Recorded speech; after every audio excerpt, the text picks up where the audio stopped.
한국 기술요? 그건 위험합니다. 유럽 화학업계 30년 베테랑이 단호하게 말했습니다. 하지만 베를린에서 벌어진 단 30분간의 공개 테스트 후 그는 3,000명 앞에서 이렇게 외쳤어요. 내가 완전히 틀렸습니다. 한국은 세계 최고입니다. 플라스틱보다 강하면서도 90일 만에 완전히 사라지는 소재. 탄소 배출량을 72%나 줄이면서도 생산비는 더 저렴한 기술. 이름도 생소한 한국 스타트업 하나가 독일, 프랑스, 스웨덴 대기업들을 순식간에 제압해버린 거예요. 도대체 어떻게 유럽의 대기업들을 박살낸 것일까요? 이야기 시작하기 전에 좋아요와 구독 버튼 가볍게 한번 눌러주시면 저 감동 이야기 서은비에게 정말 따뜻한 격려가 됩니다. 지금 어디에서 이 영상을 시청하고 계신지 아래 댓글에 나눠주세요. 한국 기술요? 그건 위험합니다.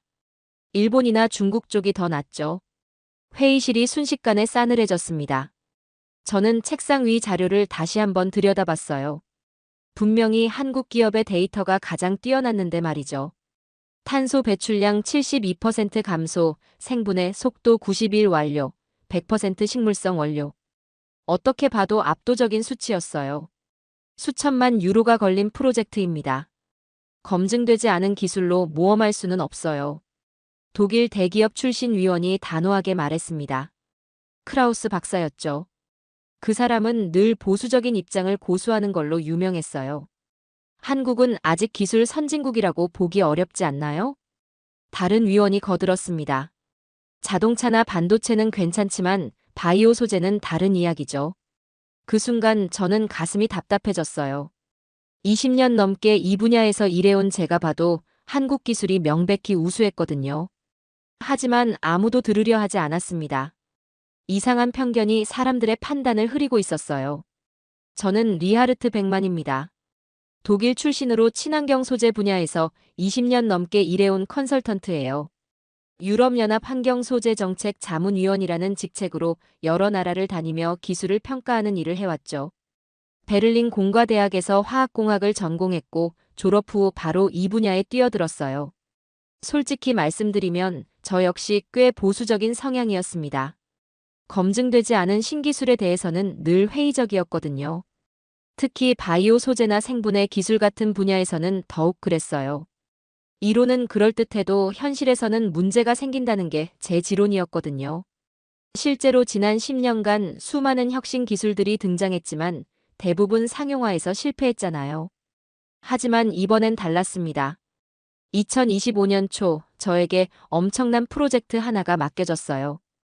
유럽연합이 주도하는 차세대 생분해 패키징 개발 사업이었죠. 독일, 프랑스, 스웨덴, 네덜란드, 덴마크 등 5개국이 공동으로 추진하는 거대한 프로젝트였어요. 총 예산만 3억 유로가 넘었습니다. 환경 규제가 점점 강화되면서 플라스틱 대체재에 대한 수요가 폭발적으로 늘어났거든요. 유럽연합은 2030년까지 일회용 플라스틱 사용을 90% 줄이겠다고 선언한 상태였어요. 그런데 기존 대체재들은 가격이 너무 비싸거나 성능이 떨어졌죠. 정말 혁신적인 기술이 필요한 시점이었습니다. 후보 기업은 세 곳이었어요. 일본의 대기업, 중국의 신흥업체, 그리고 한국의 작은 스타트업. 일본 회사는 도쿄에 본사를 둔 화학 대기업이었고 중국 업체는 상하이에 떠오르는 바이오 회사였어요. 한국 회사 이름은 에코베리타스였습니다. 처음 들어보는 이름이었죠. 사전 자료를 꼼꼼히 검토하면서 저는 깜짝 놀랐어요. 한국 기업의 데이터가 압도적으로 뛰어났거든요. 탄소 배출량이 기존 플라스틱 대비 72%나 줄어든다는 수치였어요. 생분해 속도도 놀라웠고 원료도 100% 식물성이라고 되어 있었습니다. 게다가 생산 단가까지 기존 제품과 비슷한 수준이었어요. 이 수치들이 정말 맞다면 혁명적인 기술이네요. 저는 혼잣말을 중얼거렸어요. 자료를 몇 번이고 다시 읽어봤지만 어디서 봐도 에코베리타스가 가장 우수했습니다. 특히 인상적이었던 건 환경 영향 평가 결과였어요. 기존 플라스틱이 바다에서 분해되려면 수백 년이 걸리지만 이 소재는 90일 안에 완전히 사라진다고 했거든요. 그러면서도 강도나 내구성은 기존 제품과 똑같다는 거예요. 정말 꿈 같은 기술이었습니다. 하지만 회의실 분위기는 전혀 달랐습니다. 다른 위원들은 한국 기술에 대해 냉담했어요. 아니, 냉담을 넘어서 의심스러워했습니다. 한국이요? 아직은 좀 이르지 않을까요? 프랑스 출신 위원이 고개를 저었어요. 바이오 기술은 일본이 훨씬 앞서 있잖아요. 검증된 건 역시 일본 아닙니까? 스웨덴 위원도 거들었습니다. 도요타나 소니를 보세요. 일본 기술의 신뢰성은 이미 입증됐잖아요. 가격 면에서는 중국이 압도적이죠. 네덜란드 위원이 덧붙였어요. 요즘 중국 기술 수준도 많이 올라왔다고 하던데요. 저는 데이터를 다시 한번 펼쳐 보였습니다. 하지만 이 수치들을 보시면 한국 기술이 확실히 수치만 좋다고 다 되는 게 아니잖아요. 회의를 주도하던 크라우스 박사가 말을 끊었어요. 현실에서는 예상치 못한 문제가 생기기 마련입니다.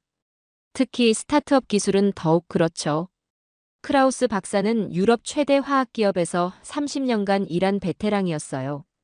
그 사람의 말에는 상당한 무게가 있었죠. 다른 위원들도 고개를 끄덕였습니다. 한국은 아직 팔로워 포지션 아닌가요? 또 다른 위원이 말했어요. 기존 기술을 개선하는 건 잘하지만 혁신적인 기술은 글쎄요. 그때 저는 문득 깨달았습니다. 사람들이 한국을 아직도 기술을 따라가는 나라로만 생각하고 있다는 걸 말이에요. 독일에서 만든 자동차, 일본에서 만든 전자제품은 믿지만 한국 기술은 왠지 불안하다는 거죠. 편견이 판단을 흐리고 있었어요.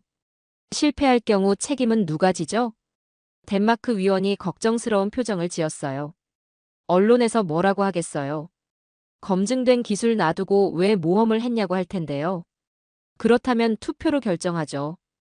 크라우스 박사가 제안했습니다. 민주적으로 결정하는 게 맞죠. 저는 마지막으로 한 번 더 설득을 시도했어요. 정말로 이 데이터들을 한 번만 더 살펴보시면. 리하르트, 당신 혼자만 다른 생각을 하고 있어요. 크라우스 박사가 저를 쳐다봤습니다. 때로는 다수의 의견을 존중하는 것도 필요하죠. 결과는 뻔했어요. 일본 기술 찬성 7표, 중국 기술 찬성 5표, 한국 기술 찬성 1표. 제 표만 한국에 들어간 거였죠. 13명 중 저 혼자만 다른 선택을 한 거예요. 그럼 일본 기술로 먼저 시작하고 문제가 생기면 중국 기술로 바꾸는 걸로 하겠습니다. 회의 진행자가 결론을 내렸어요. 한국 기술은 완전히 제외된 거였죠. 회의가 끝나고 나서 저는 한참 동안 자리에서 일어날 수 없었어요. 분명히 한국 기술이 가장 혁신적이었는데 왜 아무도 들으려 하지 않을까요? 객관적인 데이터보다 주관적인 편견이 더 강했던 거예요. 이런 식으로 좋은 기회를 놓치는 게 맞나 싶었습니다. 회의실을 나서면서 저는 깊은 한숨을 쉬었어요. 혹시 내가 틀렸나? 잠시 그런 생각도 들었지만 아무리 봐도 데이터는 명확했어요.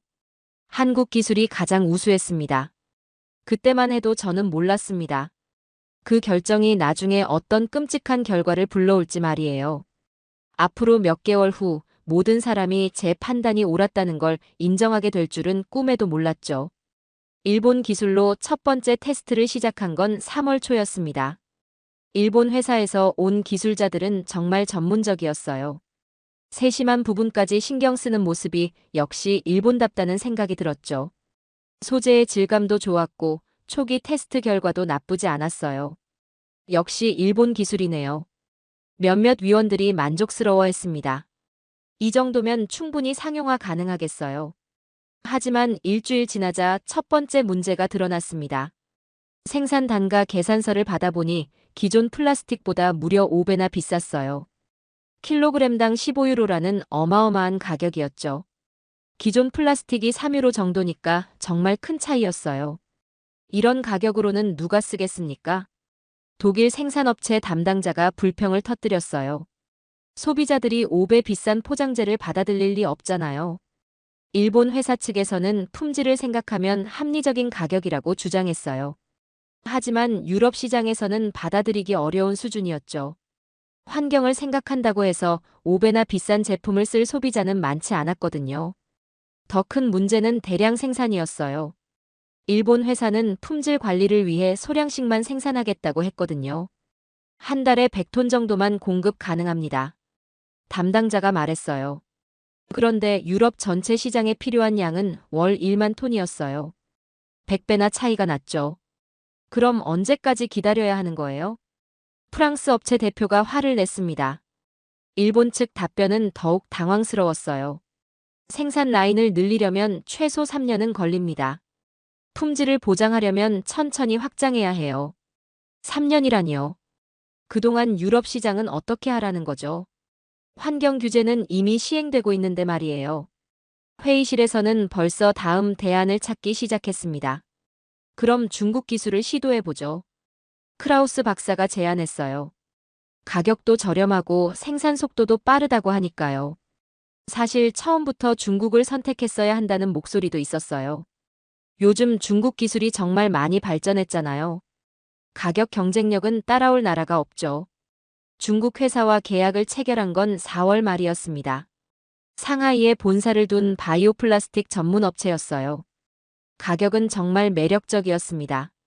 킬로그램당 사유로로 일본의 4분의 1 수준이었거든요. 이 정도면 기존 플라스틱과 비교해도 경쟁력이 있어요. 경제성 담당 위원이 만족스러워했습니다. 소비자들도 받아들일 만한 가격이죠. 생산 속도도 빨랐어요. 한 달에 2,000톤까지 공급 가능합니다. 중국 회사 담당자가 자신있게 말했어요. 필요하면 더 늘릴 수도 있고요. 중국 기술로 전환한 초기에는 모든 게 순조로워 보였습니다.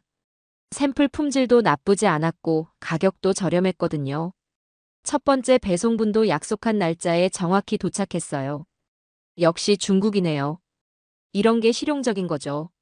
몇몇 위원들이 만족스러워했어요. 일본은 너무 완벽주의적이었어요. 하지만 한 달쯤 지나자 이상한 일들이 벌어지기 시작했습니다. 독일 포장재 업체에서 먼저 연락이 왔어요. 소재 품질이 배치마다 다른 것 같은데요. 자세히 조사해보니 정말 문제가 있었어요. 같은 제품인데도 배치마다 물성이 달랐거든요. 어떤 건 예상보다 훨씬 빨리 분해되고 어떤 건 아예 분해가 안 되는 거였습니다.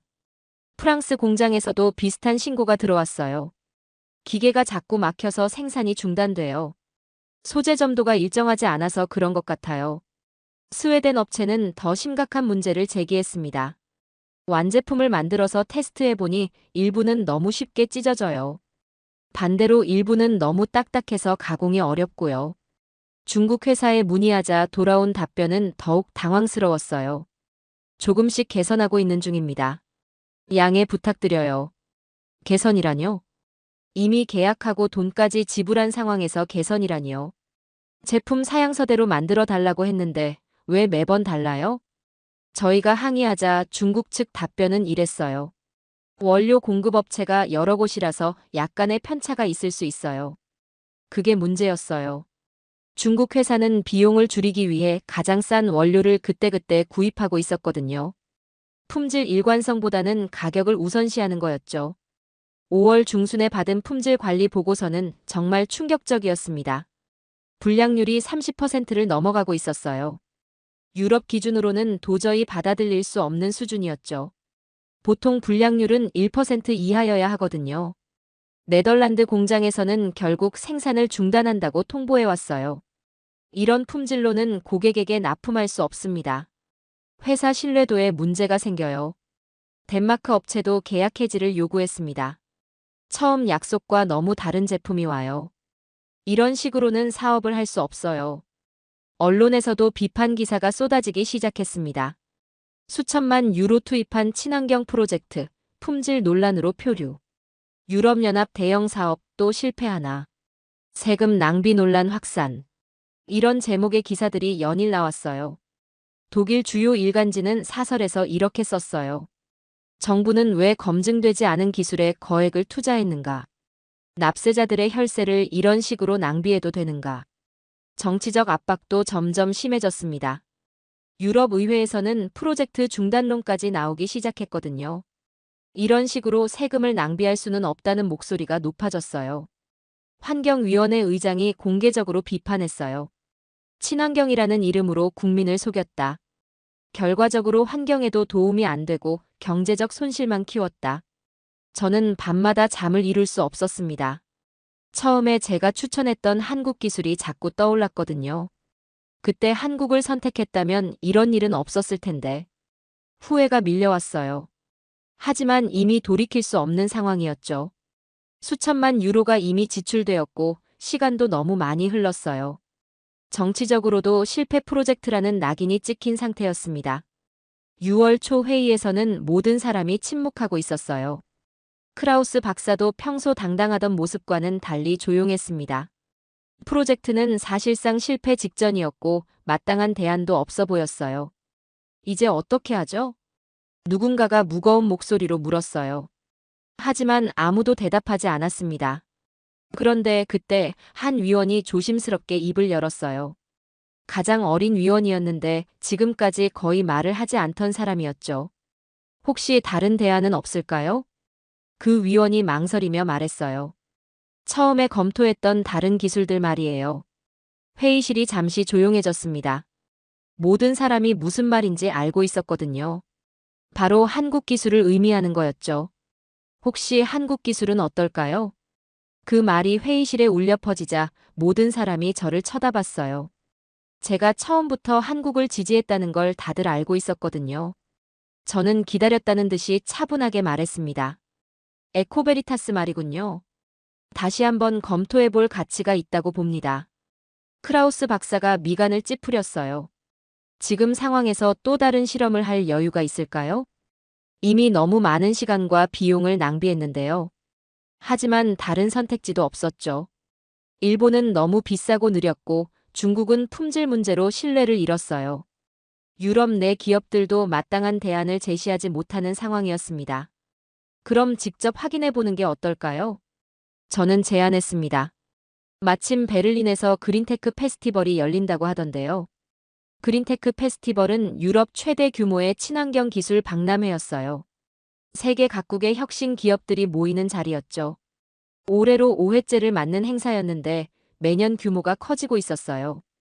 에코베리타스도 참가한다고 들었습니다. 저는 미리 조사해뒀던 정보를 말했어요. 직접 가서 기술을 확인해 보면 어떨까요? 프랑스 위원이 걱정스러운 표정을 지었어요. 또 실망하게 되면 어쩌죠? 언론에서는 벌써 우리를 무능하다고 비판하고 있는데요. 하지만 지금 상황에서는 모든 가능성을 열어둬야 하지 않을까요? 덴마크 위원이 조심스럽게 의견을 냈어요. 다른 방법이 있다면 시도해 볼 만하죠. 결국 현장 확인을 하기로 결정했습니다. 저와 몇 명의 위원이 베를린으로 출장을 가기로 한 거예요. 사실 모든 사람이 내심 기대하고 있었을 거예요. 이번에는 정말 해답을 찾을 수 있기를 말이죠. 6월 15일 베를린 그린테크 페스티벌 첫날이었습니다. 전시장에 도착했을 때 정말 놀라웠어요. 세계 각국의 친환경 기업들이 모여 있었거든요. 독일, 스웨덴, 프랑스의 대기업들이 화려한 부스를 차려놓고 있었습니다. 유럽 기업들의 부스는 정말 웅장했어요. LED 스크린으로 가득한 벽면에 최신 기술들이 소개되고 있었고 전문 모델들이 제품을 설명하고 있었죠. 수백만 유로를 투입한 티가 확실히 났어요. 그 사이에서 한국 부스를 찾는 건 쉽지 않았어요. 전시장 지도를 들고 한참을 돌아다녔거든요. 다른 대기업들에 비하면 정말 소박한 규모였습니다. 하지만 그 소박함 속에서 뭔가 진정성이 느껴졌어요. 에코베리타스 부스는 전시장 한모서리에 있었어요. LED 스크린 대신 실제 제품 샘플들이 전시되어 있었고 연구 과정을 보여주는 패널들이 정성스럽게 준비되어 있었습니다. 화려함보다는 내용에 집중한 느낌이었죠. 부스에 다가가자 젊은 여성 연구원이 반갑게 맞아줬어요. 한국어로 동료와 이야기하다가 저희를 보고는 유창한 영어로 인사했습니다. 안녕하세요. 에코베리타스의 정다은입니다. 정다은 씨는 최고 기술 책임자라고 자신을 소개했어요. 나이가 30대 중반 정도로 보였는데 놀랍도록 차분하고 자신감 있는 모습이었습니다. 한국 스타트업의 CTO라고 하기에는 너무 젊어 보였지만 말하는 것을 들어보니 정말 전문가였어요. 저희 기술에 관심 있으신가요? 정다은 씨가 따뜻하게 물어봤어요. 자료를 보시겠어요? 정다은 씨가 건넨 자료를 보는 순간 저는 깜짝 놀랐어요. 회의실에서 봤던 것보다 훨씬 상세한 데이터였거든요. 100% 식물성 원료로 만든 소재인데 강도는 기존 플라스틱과 똑같았어요. 심지어 일부 항목에서는 더 뛰어났습니다. 탄소 배출량은 72% 줄이면서도 성능은 그대로 유지했습니다. 정다은 씨가 그래프를 가리키며 설명했어요. 여기 보시면 열 안정성도 기존 제품보다 15% 높아요. 데이터를 하나씩 살펴보니 정말 놀라웠어요. 생분해 속도는 90일로 빠르면서도 사용 중에는 일반 플라스틱만큼 안정적이라는 거예요. 상반된 성질을 동시에 구현한 거였죠. 이 수치들이 정말 맞나요? 저는 반신반의하며 물어봤습니다. 실험실 데이터가 아니라 실제 생산 제품 기준인가요? 물론입니다. 직접 확인해 보시죠. 정다은 씨가 샘플을 건네주면서 말했어요. 이건 실제 생산 라인에서 나온 제품이에요. 손에 쥔 샘플의 질감이 예상과 완전히 달랐습니다. 부드러우면서도 탄탄했고 무게감도 적당했어요. 기존 플라스틱과 구별이 안 될 정도였죠. 겉으로 봐서는 전혀 다른 소재라는 걸 알 수 없었어요. 이게 정말 90일 안에 완전히 분해된다고요? 그것뿐만 아니라 열에도 강하고 습도 변화에도 잘 견딥니다. 정다은 씨는 태블릿으로 실험 영상까지 보여줬어요. 땅에 묻어놓은 샘플이 시간이 지나면서 점점 분해되는 타임랩스 영상이었습니다.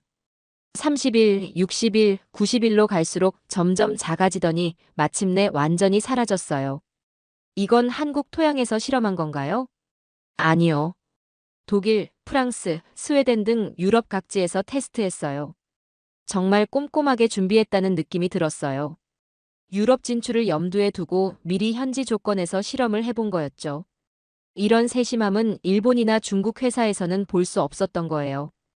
유럽연합 인증은 받으셨나요? 이미 통과했습니다. 여기 인증서가 있어요. 정다은 씨가 보여준 인증서를 보니 정말 놀라웠어요.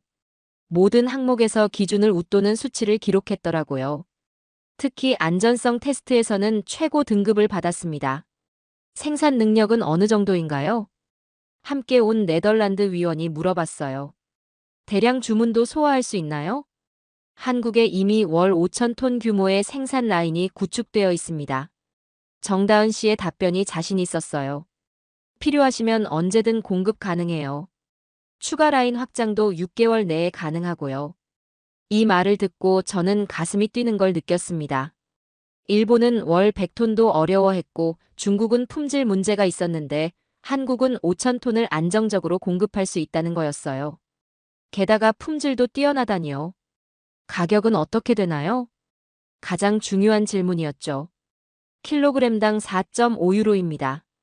정다은 씨가 말했어요. 중국보다는 조금 비싸지만 품질과 안정성을 고려하면 충분히 경쟁력 있는 가격이죠. 정말 놀라웠어요.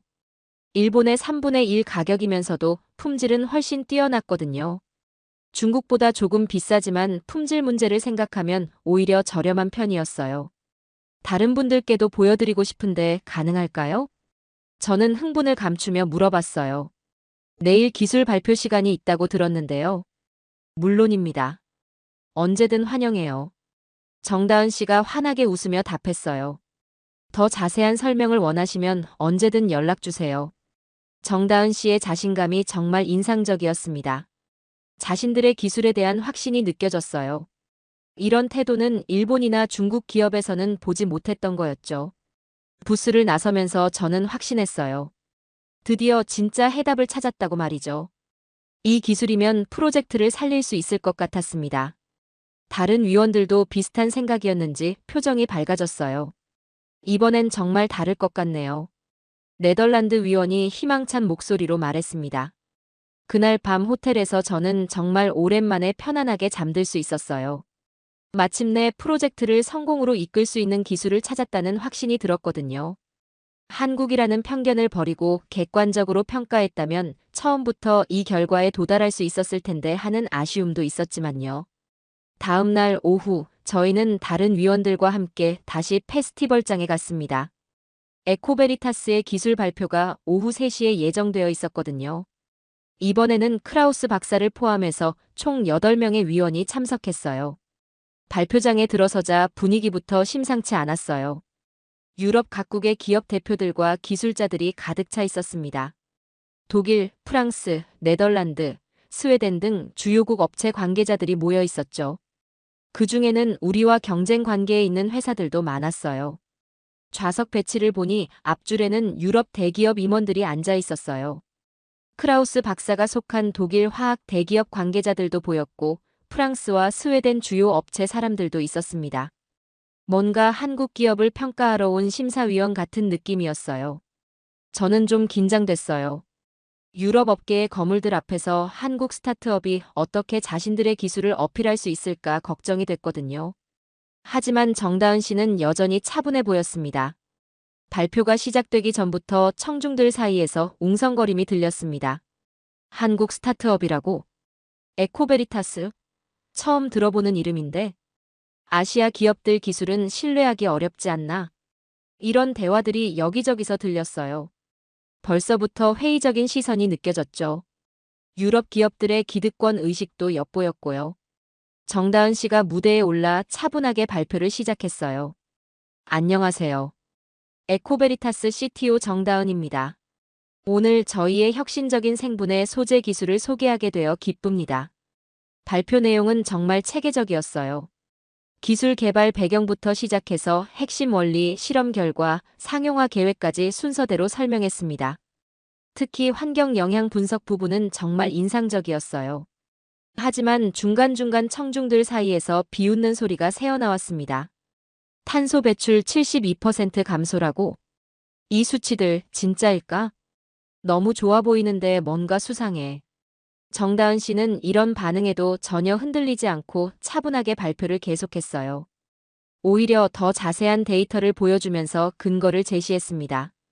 여기 보시는 건 독일 뮌헨 공과대학과 공동으로 진행한 실험 결과입니다. 그때 갑자기 크라우스 박사가 손을 들었어요. 발표가 끝나기도 전에 질문을 하겠다는 거였죠. 이건 좀 예의에 어긋나는 행동이었어요. 무대 위 정다은 씨가 잠시 당황하는 것 같았지만 곧 고개를 끄덕였습니다. 네, 질문해 주세요. 이런 놀라운 성능이 실제 대량 생산에서도 유지될 수 있나요? 크라우스 박사의 목소리에는 의심이 가득했어요.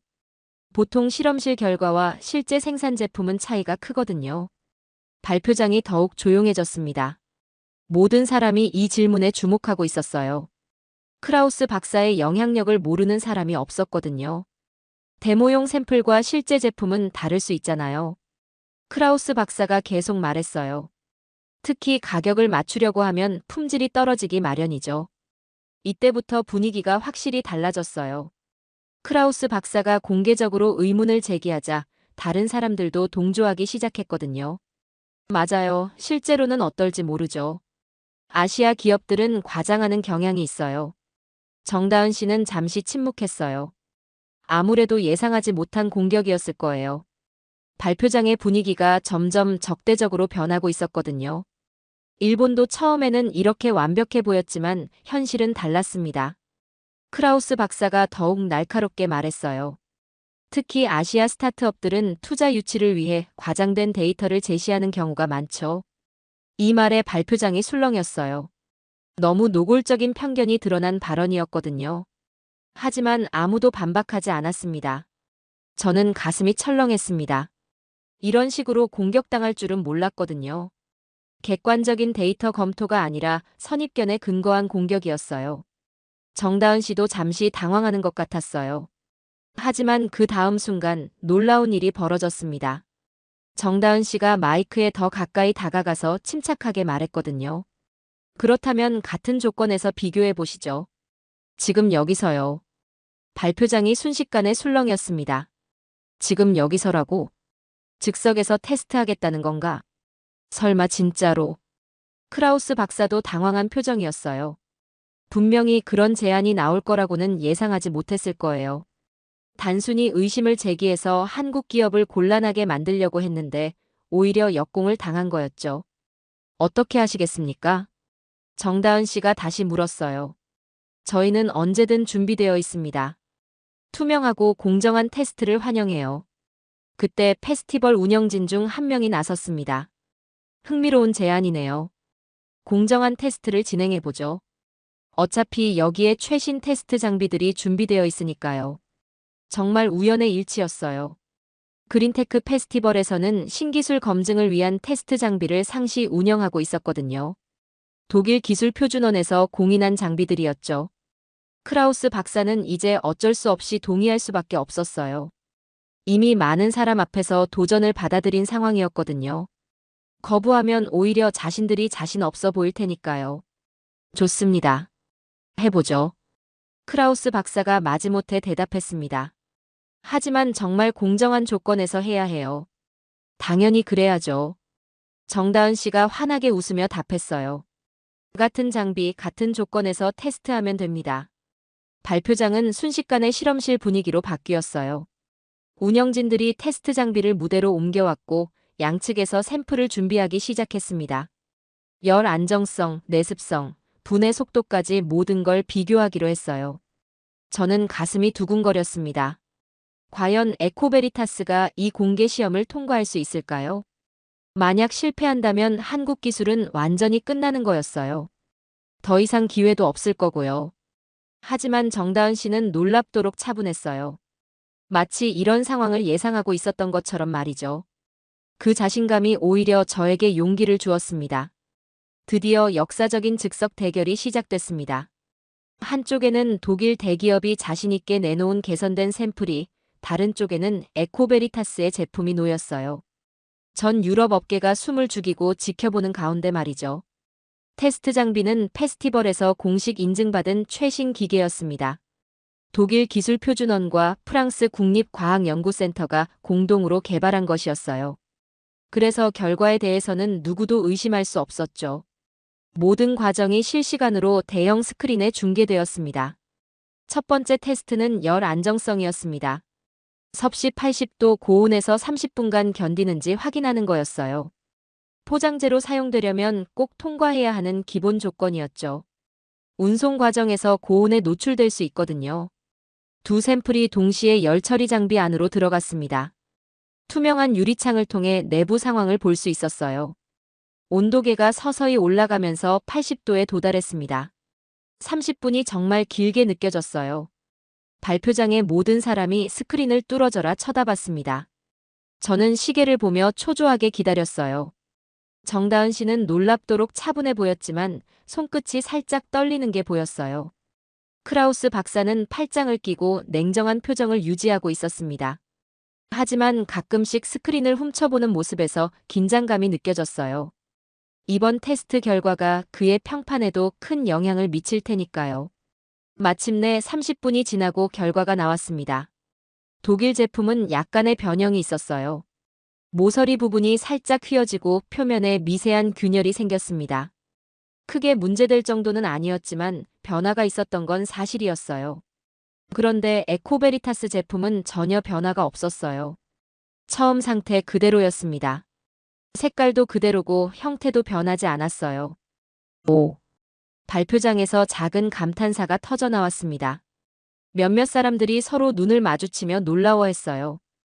운영진이 정확한 수치를 발표했습니다. 독일 제품은 2.3%의 변형률을 보였고 한국 제품은 0.1% 변형률을 기록했습니다. 거의 10배 차이가 났어요. 이건 단순한 오차 범위를 넘어서는 명확한 차이였습니다. 두 번째는 내습성 테스트였어요. 습도 90% 환경에서 1시간 동안 견디는 시험이었습니다. 포장재는 습한 환경에서도 성능을 유지해야 하거든요. 특히 유럽의 해안 지역은 습도가 높아서 이 테스트가 무척 중요했어요. 고습도 챔버 안에 두 샘플이 들어갔습니다. 습도계가 빠르게 올라가면서 90%에 도달했어요. 안개가 낀 것처럼 챔버 내부가 뿌옇게 변했습니다. 1시간 동안 기다리는 것도 정말 긴장됐어요. 중간중간 스크린으로 상태를 확인할 수 있었는데 독일 제품 표면에 물방울이 맺히기 시작했어요. 조금씩 부풀어 오르는 것도 보였고요. 반면 한국 제품은 거의 변화가 없어 보였습니다. 표면이 깔끔하게 유지되고 있었어요. 1시간 후 결과 발표가 있었습니다. 독일 제품은 5.7% 팽창하였고 표면의 수분 흡수가 관찰됩니다. 한국 제품은 0.3% 팽창으로 거의 변화가 없었습니다. 이번에도 에코베리타스가 압승이었습니다. 발표장에서 웅성거림이 더욱 커졌어요. 믿을 수 없네. 이런 차이가 날 수가 있나? 하지만 가장 중요한 마지막 테스트가 남았습니다. 바로 생분해 속도 측정이었어요. 이게 가장 핵심적인 성능이었거든요. 아무리 다른 성능이 좋아도 분해가 안 되면 친환경 소재라고 할 수 없으니까요. 이걸 위해서는 시간이 좀 걸렸지만 페스티벌 운영진이 특수 장비를 준비했습니다. 생분해 과정을 빠르게 시뮬레이션할 수 있는 최신 장비였어요. 실제로는 90일 걸릴 과정을 30분 만에 확인할 수 있다고 했습니다. 미생물 활동을 인위적으로 가속화시키는 원리였어요. 온도, 습도, 미생물 농도 등을 최적화해서 자연 상태보다 수십 배 빠르게 분해가 진행되도록 하는 거였죠. 두 샘플이 특수 챔버에 들어갔습니다. 이번에는 현미경 카메라로 분해 과정을 실시간 관찰할 수 있었어요. 샘플 표면의 미세한 변화까지 스크린으로 볼 수 있었습니다. 처음 10분 동안은 별다른 변화가 없었어요. 두 제품 모두 원래 모습을 유지하고 있었습니다. 하지만 15분 정도 지나자 차이가 나기 시작했어요. 한국 제품 표면에 미세한 구멍들이 생기기 시작했습니다. 미생물들이 소재를 분해하면서 만든 것들이었어요. 반면 독일 제품은 거의 변화가 없었습니다. 20분이 지나자 차이가 확연해졌어요. 한국 제품은 가장자리부터 서서히 사라지기 시작했고 독일 제품은 여전히 단단한 상태였습니다. 25분 후에는 정말 놀라운 장면이 펼쳐졌어요. 한국 제품의 절반 이상이 분해되어 있었거든요. 독일 제품은 겨우 표면에 미세한 변화만 있을 뿐이었고요. 30분 후 최종 결과가 나왔는데 정말 충격적이었어요. 에코베리타스 제품은 거의 완전히 분해되어 있었습니다. 원래 크기의 5% 정도만 남아 있었어요. 반면 독일 제품은 80% 이상이 그대로 남아 있었습니다. 믿을 수 없네요. 옆에서 지켜보던 스웨덴 기업 대표가 중얼거렸어요. 이런 차이가 날 수가 있나요? 운영진이 정확한 수치를 발표했습니다. 시뮬레이션 결과 한국 제품은 예상 분해 기간 85일, 독일 제품은 240일로 측정됩니다. 한국 제품이 약 3배 빨리 분해되는 것으로 나타났습니다. 테스트 결과가 대형 스크린에 종합적으로 표시됐어요. 모든 항목에서 에코베리타스가 독일 제품을 압도했습니다. 열 안정성, 내습성, 분해 속도 모든 면에서 우수했어요. 발표장은 완전히 조용해졌어요. 아무도 이런 결과를 예상하지 못했거든요. 크라우스 박사는 할 말을 잃은 표정이었습니다. 그때 페스티벌 운영진 중 책임자가 마이크를 잡았어요. 방금 보신 테스트는 모두 독일 기술 표준원 공인 장비로 진행되었습니다. 결과의 정확성에 대해서는 어떤 의심도 있을 수 없습니다. 이 말과 함께 박수가 터져나오기 시작했어요. 처음에는 몇 명이었지만 점점 더 많은 사람이 박수를 쳤습니다. 기술의 우수성에 대한 순수한 감탄이었어요. 정다은 씨는 여전히 차분한 표정이었지만 얼굴에 작은 미소가 번졌어요. 3년간의 연구와 개발이 마침내 인정받는 순간이었거든요. 저는 그 순간을 평생 잊을 수 없을 것 같았습니다. 한국 기술이 유럽 최고 기업을 제치고 당당히 승리한 순간이었거든요. 이제 아무도 한국을 무시할 수 없을 거예요. 질문 있으신 분? 정다은 씨가 다시 물었어요. 하지만 이번에는 아무도 손을 들지 않았습니다. 모든 의심이 명확한 실험 결과로 해소된 상황이었으니까요. 크라우스 박사는 자리에서 일어나 조용히 나가려고 했어요. 분명히 자존심이 많이 상했을 거예요. 하지만 결과는 바꿀 수 없었죠.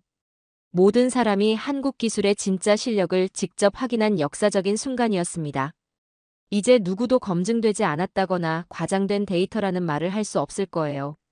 하지만 기적 같은 성공 직후 예상치 못한 반격이 시작됐습니다. 다음 날 아침 일찍 호텔에서 아침 식사를 하고 있는데 네덜란드 위원이 급하게 달려왔어요. 손에는 독일 주요 일간지를 들고 있었습니다. 리하르트, 이거 봐요. 큰일 났어요. 신문을 펼쳐보니 일면에 충격적인 기사가 실려 있었어요. 한국 스타트업 기술, 중국 기술 베낀 의혹. 부제목도 자극적이었습니다. 페스티벌 데모는 조작된 쇼였나. 기사 내용은 더욱 가혹했어요. 어제 베를린에서 공개된 한국 기술이 기존 중국 특허와 놀랍도록 유사하다는 지적이 제기됐다.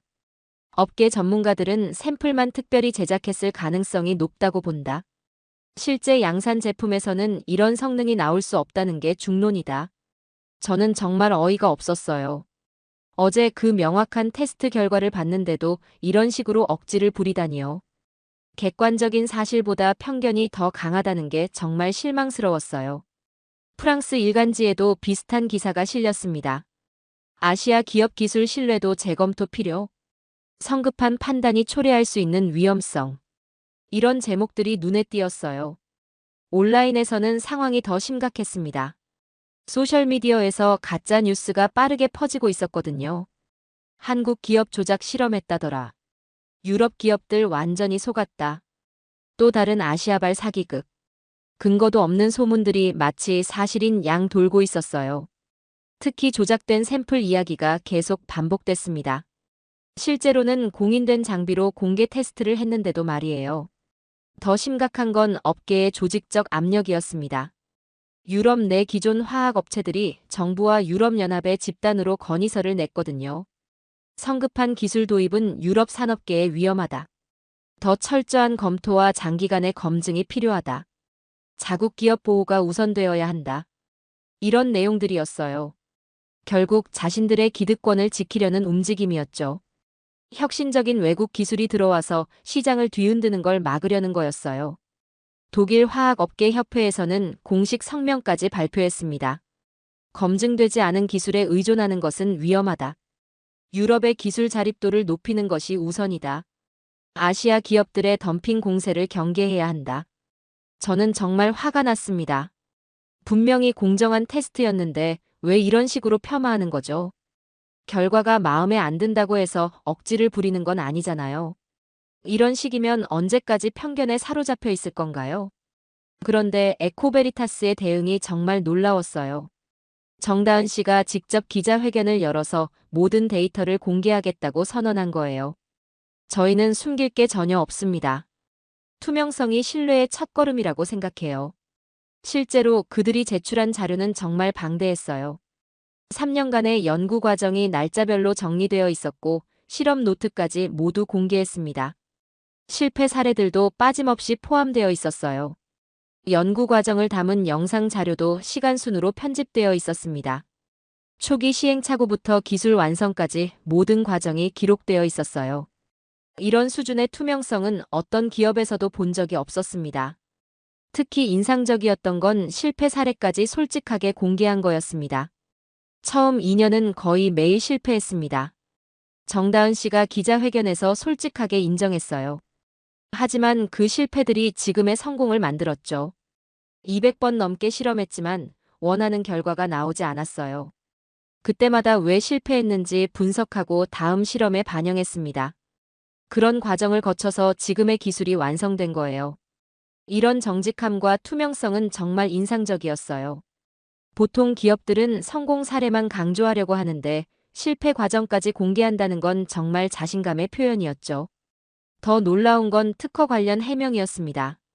중국 기술을 베꼈다는 주장에 대해 명확히 말씀드리겠습니다.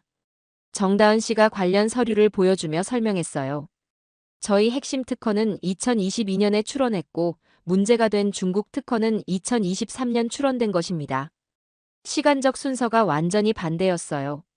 오히려 중국이 한국 기술을 참고했을 가능성이 높았던 거죠.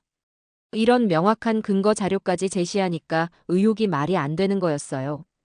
유럽 언론들도 점점 태도가 바뀌기 시작했습니다.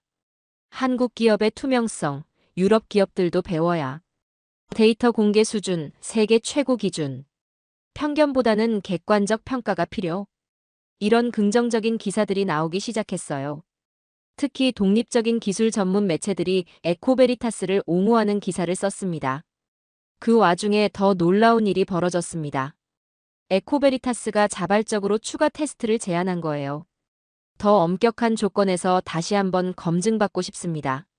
정다은 씨가 공개적으로 선언했어요. 베를린 테스트만으로는 부족하다고 하시니까 더 엄격한 기준으로 테스트하죠. 유럽 최고 수준의 검증 기관에서 말이에요. 이런 제안을 듣고 저는 정말 감동받았어요. 의혹을 제기당했을 때 움츠러들거나 변명하는 게 아니라 오히려 더 투명하게 검증받겠다고 나선 거잖아요. 이런 자신감과 당당함은 정말 대단했습니다.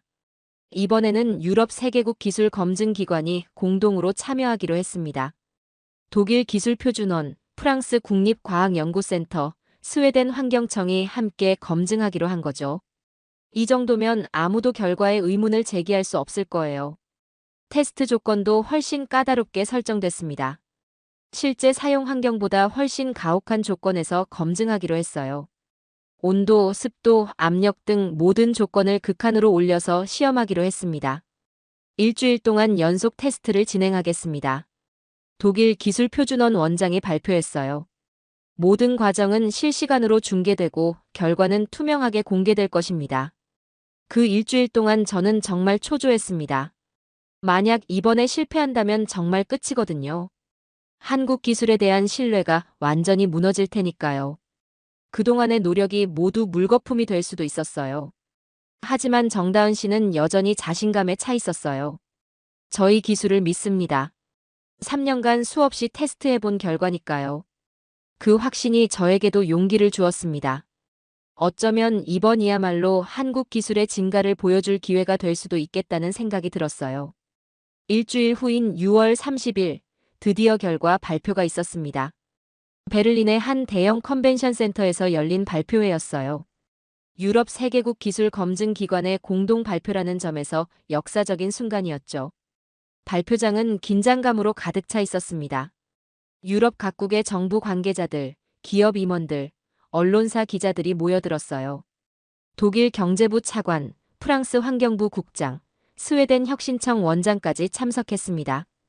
이 정도 규모의 기술 검증 발표는 정말 드문 일이었어요. 저는 앞자리에 앉아서 손에 땀을 쥐고 있었어요. 만약 나쁜 결과가 나온다면 어떻게 하죠? 프로젝트뿐만 아니라 제 개인적인 평판에도 큰 타격이 될 테니까요. 정다은 씨도 평소보다 긴장한 표정이었습니다. 크라우스 박사도 뒤쪽 자리에 앉아 있었어요. 지난주 논란의 중심에 있었던 만큼 이번 결과에 상당한 부담을 느끼고 있을 거예요. 그의 표정에서도 긴장감이 느껴졌습니다. 독일 기술표준원 하이네만 원장이 먼저 단상에 올랐습니다. 일주일간의 엄격한 테스트 결과를 발표하겠습니다. 이번 검증은 유럽 기술 검증 역사상 가장 까다로운 조건에서 진행되었습니다. 원장의 목소리가 발표장 전체에 울려 퍼졌어요. 모든 사람이 숨을 죽이고 들었습니다. 먼저 열 안정성 테스트 결과부터 말씀드리겠습니다. 스크린에 그래프가 나타났어요. 에코베리타스 제품은 섭씨 120도에서도 구조적 변형이 전혀 없었습니다. 120도라니요. 일반적인 테스트는 80도인데 50%나 높은 온도에서도 문제 없었다는 거예요. 이는 유럽 기준을 크게 상회하는 놀라운 수치였습니다. 발표장에서 작은 탄성이 터져나왔어요. 와, 정말 120도에서도 괜찮다고? 더욱 놀라운 건 연속 72시간 고온 노출 테스트에서도 성능 저하가 없었다는 점입니다. 하이네만 원장이 계속 설명했어요. 이는 극한 환경에서도 안정성을 보장한다는 의미입니다. 프랑스 국립과학연구센터의 듀푸르 센터장이 이어서 발표했어요. 내구성 테스트에서도 탁월한 성과를 보였습니다. 1만 번의 굽힘 테스트에서도 파손이나 균열이 전혀 발생하지 않았어요. 기존 플라스틱도 1만 번 굽힘 테스트를 통과하기 어려운데 생분해 소재가 이 수준이라는 건 정말 놀라운 일이었어요. 보통 친환경 소재는 내구성이 떨어지는 게 단점인데 말이죠. 충격 저항성 테스트에서도 기존 플라스틱보다 20% 높은 수치를 기록했습니다. 듀푸르 센터장이 데이터를 보여주며 말했어요. 이는 운송과 보관 과정에서 파손 위험이 현저히 낮다는 의미입니다. 이제 가장 중요한 분의 테스트 결과만 남았어요. 스웨덴 환경청의 린드크비스트 청장이 마지막 발표를 맡았습니다. 생분해 테스트는 실제 유럽 토양 조건에서 진행했습니다. 독일 바이에른, 프랑스 노르망디, 스웨덴 스톡홀름 등 다양한 지역에서 말이죠. 실제 매장 테스트까지 했다는 거였어요. 실험실이 아니라 실제 자연 환경에서 검증한 거죠. 평균 분해 기간은 89일로 측정되었습니다. 이는 당초 발표된 90일보다도 하루 빠른 속도입니다. 발표장이 술렁이기 시작했어요. 발표된 수치보다도 더 좋은 결과가 나왔다는 거잖아요. 보통은 실제 테스트에서 성능이 떨어지기 마련인데 말이에요. 더욱 중요한 건 분해 과정에서 유해물질이 전혀 검출되지 않았다는 점입니다. 린드크비스트 청장이 강조했어요. 완전히 자연 성분으로만 분해되었습니다. 기존 바이오 플라스틱 중에는 분해 과정에서 미세한 화학물질이 나오는 경우가 있거든요. 그런데 에코베리타스 제품은 정말 100% 자연 분해가 된다는 거였어요. 결론적으로 하이네만 원장이 다시 마이크를 잡았습니다. 모든 사람이 마지막 결론을 기다리고 있었어요. 에코베리타스의 모든 기술 데이터는 사실로 확인되었습니다. 더 나아가 일부 항목에서는 발표된 수치를 상회하는 성능을 보였습니다. 박수가 터져나오기 시작했어요. 처음에는 몇 명이었지만 점점 더 많은 사람이 박수를 쳤습니다. 또한 투명성과 윤리성 측면에서도 최고 수준으로 평가합니다. 듀프르 센터장이 덧붙였어요. 이 정도의 데이터 공개와 검증 협조는 전례를 찾기 어려운 수준입니다. 프랑스 센터장의 말에 더욱 큰 박수가 쏟아졌어요. 기술적 우수성뿐만 아니라 투명성까지 인정받은 거였죠. 기술 수준은 현재 세계 최고로 판단됩니다. 린드크비스트 청장의 최종 평가였어요. 유럽 기준을 훨씬 넘어서는 혁신적 기술입니다. 그 순간 발표장이 완전히 폭발했어요. 기립박수가 터져나왔습니다. 저도 감정을 억제할 수 없어서 자리에서 일어나 박수를 쳤어요. 정다은 씨는 여전히 차분했지만 눈가가 살짝 촉촉해 보였어요. 3년간의 힘든 연구 과정과 지난주의 힘든 시간들이 마침내 보상받는 순간이었거든요. 그때 정말 뜻밖의 일이 벌어졌습니다. 크라우스 박사가 발표장 뒤쪽에서 천천히 걸어 나온 거예요. 모든 사람이 그를 쳐다봤습니다. 지난주 논란의 중심에 있었던 인물이잖아요. 크라우스 박사는 무대 앞까지 걸어가더니 정다은 씨에게 다가갔어요. 그리고 사회자에게 마이크를 요청했습니다. 발표장이 순간 조용해졌어요. 말씀하시죠. 사회자가 당황하면서도 마이크를 건네줬어요. 크라우스 박사가 마이크를 받고 잠시 침묵했습니다. 그의 얼굴에는 복잡한 감정이 스쳐 지나갔어요. 무슨 말을 할지 아무도 예상할 수 없었습니다. 저는 지난주에 한국 기술을 공개적으로 의심했습니다. 크라우스 박사의 목소리가 발표장에 울려 퍼졌어요. 편견과 선입견에 사로잡혀서 객관적 판단을 하지 못했죠. 발표장이 더욱 조용해졌습니다. 누구도 이런 상황을 예상하지 못했거든요. 독일 화학업계의 거물이 공개적으로 자신의 잘못을 인정하는 거잖아요. 하지만 나는 완전히 틀렸습니다. 크라우스 박사가 계속 말했어요. 한국은 이제 기술의 최전선에 있습니다. 박사의 목소리에 진정성이 느껴졌어요. 단순히 형식적인 사과가 아니라 진심에서 우러나온 말이었죠. 더 이상 따라가는 나라가 아니라 세계가 따라가야 할 나라입니다. 크라우스 박사가 정다은 씨에게 손을 내밀었어요. 정다은 씨가 그 손을 잡자 발표장은 다시 한번 기립박수로 터져나왔습니다. 두 사람이 악수하는 모습이 정말 감동적이었어요. 편견과 진실, 과거와 미래가 만나는 상징적인 순간이었죠. 그 순간 저는 정말 진심으로 감동받았어요. 기술의 우수성을 넘어서 진정성과 정직함이 결국 사람의 마음을 움직인다는 걸 깨달았거든요. 데이터나 숫자보다 더 강력한 게 바로 진정성이었어요. 이제 우리가 한국에게 배워야 할 때입니다. 크라우스 박사의 마지막 말이 제 가슴에 깊이 남았습니다. 기립박수는 몇 분간 계속됐어요. 그 박수는 단순히 기술에 대한 찬사가 아니었습니다. 편견을 넘어선 진정한 소통과 이해에 대한 감동이었죠. 그 역사적인 발표 이후 정말 모든 것이 바뀌었습니다. 다음 날부터 제 사무실 전화가 쉴 새 없이 울렸어요. 유럽 주요 기업들의 연락이 쇄도했거든요. 독일의 화학 대기업들, 스웨덴의 포장재 회사들, 프랑스의 식품 기업들까지 모두 에코베리타스와 계약하고 싶어 했습니다. 이런 혁신적인 기술을 왜 진작 몰랐을까요? 독일 최대 포장재 회사 대표가 저에게 물어봤어요. 처음부터 한국 기술을 검토했어야 했는데. 저는 씁쓸한 미소를 지었습니다. 우리 모두가 편견에 사로잡혀 있었기 때문이죠. 한국을 여전히 기술을 따라하는 나라로만 생각하고 있었던 거예요. 앞으로는 국적이나 기업 규모에 상관없이 기술 자체만 보고 판단해야겠어요. 제가 솔직하게 대답했습니다. 계약 규모도 정말 놀라웠어요. 단순히 제품 공급 계약이 아니라 기술 이전까지 요청하는 기업들이 줄을 섰거든요. 한국 기술자들이 직접 와서 우리 공장을 지도해 줄 수 있나요? 에코베리타스의 생산 기술까지 배우고 싶습니다. 이런 요청들이 계속 들어왔어요. 스웨덴의 한 대기업은 아예 합작법인 설립을 제안했습니다. 북유럽 전체 시장을 함께 개척하고 싶어요. 한국 기술과 우리의 유통망을 결합하면 시너지가 클 것 같아요. 프랑스 정부에서도 공식적으로 연락이 왔어요. 환경부 산하 녹색기술진흥원에서 에코베리타스를 프랑스에 유치하고 싶다는 거였어요. 파리 근교에 연구소를 설립해 보시면 어떨까요? 세제 혜택과 연구비 지원을 아끼지 않겠습니다. 유럽연합 차원에서도 움직임이 있었어요. 7월 5일 브뤼셀에서 긴급 회의가 열렸습니다. 유럽연합 환경정책 담당자들이 모여서 에코베리타스를 공식 파트너로 선정하는 방안을 논의한 거예요. 차세대 친환경 패키징 프로젝트의 핵심 기술 파트너로 선정하겠습니다. 유럽연합 환경위원회 위원장이 공식 발표했어요. 향후 5년간 10억 유로 규모의 프로젝트를 함께 추진할 계획입니다. 이제 한국 기업이 유럽 전체 프로젝트를 이끌게 된 거였어요. 반년 전만 해도 아무도 한국 기술에 관심을 보이지 않았는데 이제는 모든 사람이 한국과 함께 일하고 싶어 했습니다. 언론의 반응도 완전히 달라졌어요. 한국, 친환경 기술의 새로운 리더로 부상. 아시아의 작은 용, 유럽 화학업계를 뒤흔들다.